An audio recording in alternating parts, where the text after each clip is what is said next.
บ่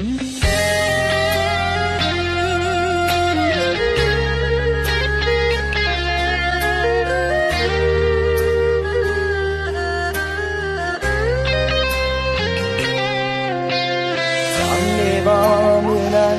ที่เจ้าได้บอกเฮาจบกันซะมื้อที่เจ้าบอกลาอ้ายนั่งให้จนย่างบ่ไหวบ่มีคนดูแลบ่มีคนแค่หัวใจเจ็บเกือบตายมื้อที่เจ้าบอกลา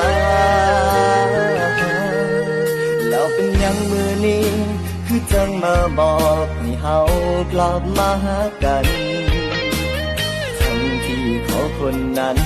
มีปลอมให้เจ้าเกินกว่าก่อนเจ้าสิจากอายไปทรมานปานใด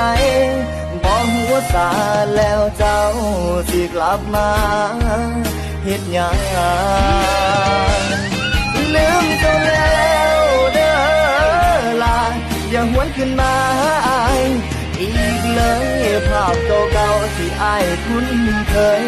ลบออกจากสมองไปแล้วอาการเก่าๆที่อายเคย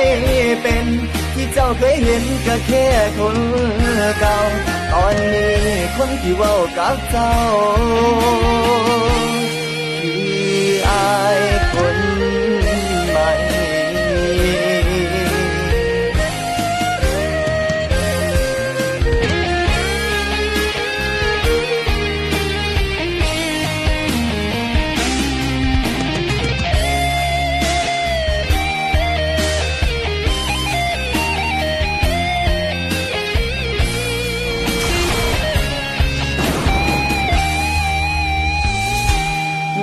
เขาแล้วก็ให้เจ้าอยู่กับเขาเจ็บเทื่อเก่าโดนปานใดกว่าอายสิลืมที่ผ่านมาก็ให้ผ่านไปหัวใจกำลังพักฟื้นอย่ามาตื่มความเจ็บให้อายอีกเลยลืมเจ้าแล้วอย่าหวนขึ้นมาอีกเลยภาพเก่าๆที่อายคุ้นเคย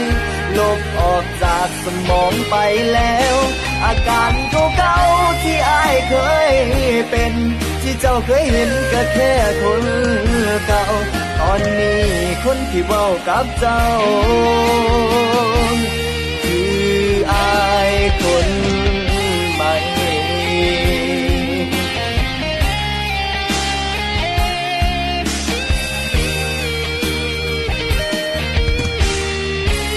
จำคำเว้าเจ้าของ